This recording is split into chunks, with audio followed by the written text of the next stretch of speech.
Vice President Kashim Shettima advocates increased private sector participation in health sector reforms. This is why this center is not just a brick and mortar institution, it is a lifeline. National Drug Law Enforcement Agency nabbed two brothers at Murtala Mohammed International Airport with 5 kilograms of cocaine.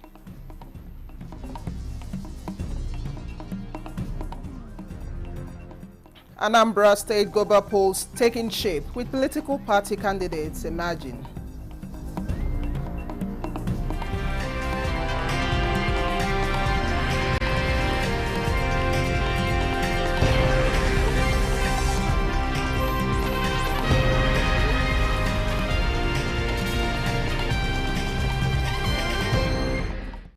Hello and many thanks for joining us at the news desk at 3 on NTN News 24. We are reaching you live in Abuja. I am Chinenye Ngoye. Vice President Kashim Shettima has called for increased private sector participation in the ongoing reforms in the health sector. State House correspondent Abdurrahman Jibrila reports that the Vice President stated this during the inauguration of Suleiman Adebola Adegunwa Trauma Center in Shagamu, Ogun State, saying the health facility is a vital addition to the nation's emergency care infrastructure and a symbol of the government's dedication to saving lives. He commended the initiative, urging more philanthropists and corporate organizations to rise beyond personal achievement and invest in nation building. We must not forget that in a nation facing rising urbanization, motorization and industrial risk, Trauma Center is no longer optional, it is essential.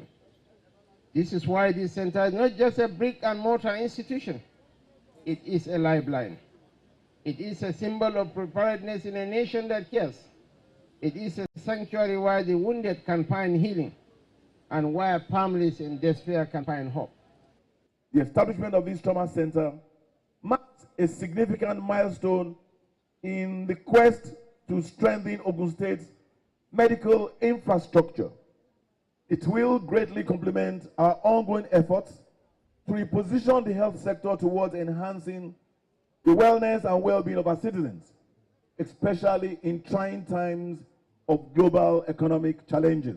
It is my sincere hope that this center will serve as a sanctuary of healing and recovery for individuals facing life-threatening injuries and sudden medical emergencies. The facility, built by the Suleiman Adebola Adegunwa Foundation within the Olabisi Onabanjo University Teaching Hospital, aligns with the federal government's health sector renewal investment initiative aimed at overhauling Nigeria's healthcare delivery system. The trauma center was designed to provide emergency medical care, management of trauma-related cases, and significantly enhance the hospital's capacity to deliver quality healthcare services to the people.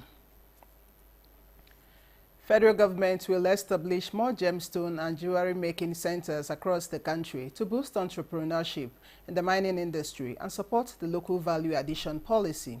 Minister of Solid Minerals Development, Dele Alake, gave the assurance during a tour of the Laurel School of Mining in Abuja. Mayor Ogedi reports. Busy, productive fingers, transforming gemstones to jewelries. And this fits into Minister Dele Alake's policy thrust of local value addition. Laurel School of Mining, Abuja, a center supported by the Federal Ministry of Solid Minerals Development in giving skills to young Nigerians. They are now being finished right here, which is a value addition. Because that's a significant contribution to the economy. Wow. And then people will get engaged. You know, a lot of illegal operators would also move into this sector. A lot of our youth that are roaming the streets, this is an opportunity for them to come and learn something. You know, handiwork. And this is more than handiwork. This is actually industrialization. With this center now, it's encouraging to begin to attract jewelry making factories and gemstone factories, and we are going to do that. 3 months, 12 weeks. And a few days to their graduation now, they are going to Kano, to funded by the government, to physically see people that have been doing this for over 30 years, 45 years. They didn't have this kind of opportunity because before they got to this place, they were giving starter packs. So it's not just, okay, we train them, we throw them into the market. They were giving starter packs. What they are using here, they were giving to them so that they need to buy their bench and start production. Skills for jobs is the federal government's target in promoting self-reliance and curbing youth restiveness.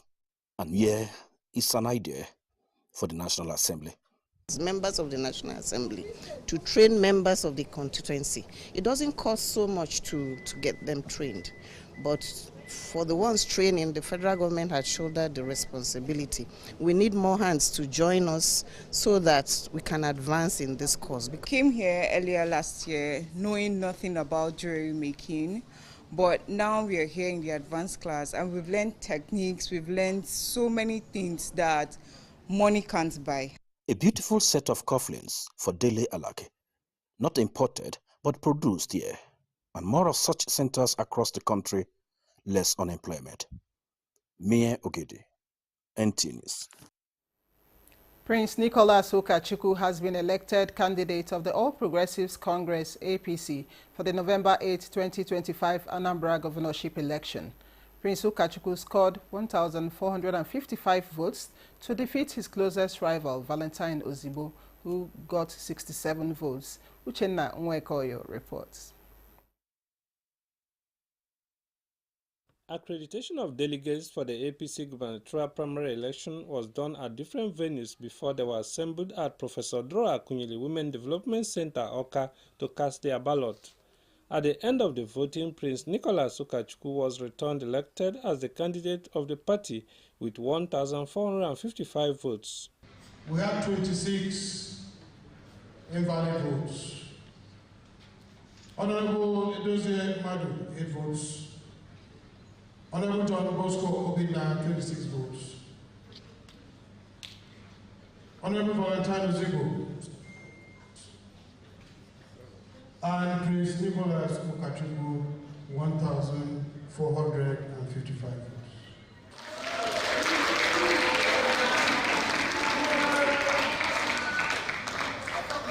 The past conferred on me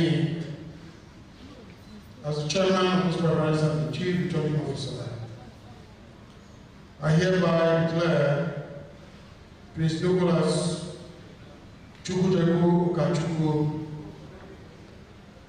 who has scored a total number of 1,455 votes, the winner of this particular conference.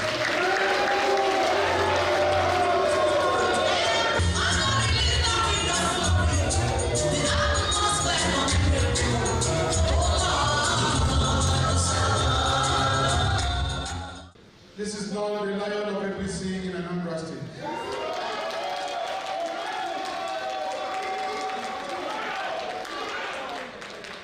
The candidate Prince Ukachukwu attributed his victory to God and appealed to those who contested against him and the entire APC members to rally around him to ensure the victory of the party come November 8, 2025.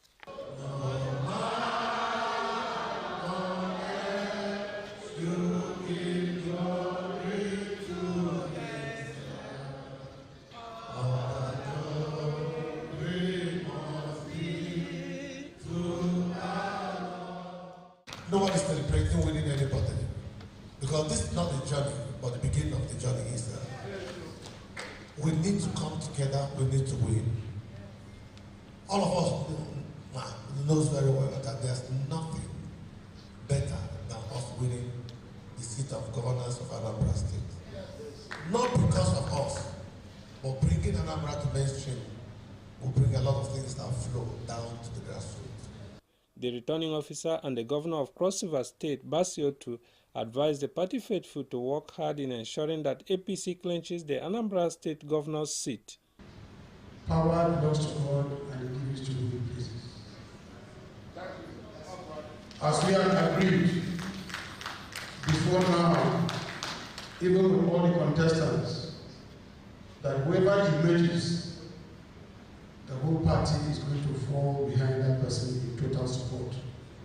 Prince Nicholas Ukachukwu is an astute politician from Osumenyi in Nnewi South local government area of the state. From Awka, Uchenna Nwekoyo, NTN News. And the former managing director of the National Inland Waterways Authority, Chief Judge Moghalu, has emerged governorship candidate of the Labour Party for the Anambra State governorship election slated for November 8 during the party's primary election in Awka, the state's capital. Ngozi Okekaru reports. Moghalu polled a total of 573 votes to defeat his absentee rival John Nwosu, who garnered 19 votes and was declared winner by the chairman and returning officer LP Primary Election Committee, Benedict Itanabene, who commended the peaceful process and charged delegates to go back to their wards to work for the party's victory come November 8. Judge Moghalu is hereby declared winner and is returned elected as the party's candidate, flag bearer for the November 8, 2025 governorship election. The primary witnessed by the Independent National Electoral Commission, INEC, and other observers had 601 accredited delegates, 592 valid votes cast, and 5 invalid votes. Moghalu, in his acceptance speech, assured competence and capacity to win the November 8 governorship election, given his antecedents, urging members to embrace peace and unity to ensure victory for the party in the forthcoming election. I want to thank each and every one of you. I reaffirm my pledge and my commitment that I will not let you down. In Awka, Ngozi Okekaru, NTA News. And this is where we end the news desk at 3 on NTN News 24. Many thanks for watching. I am Chinenye Nwoye.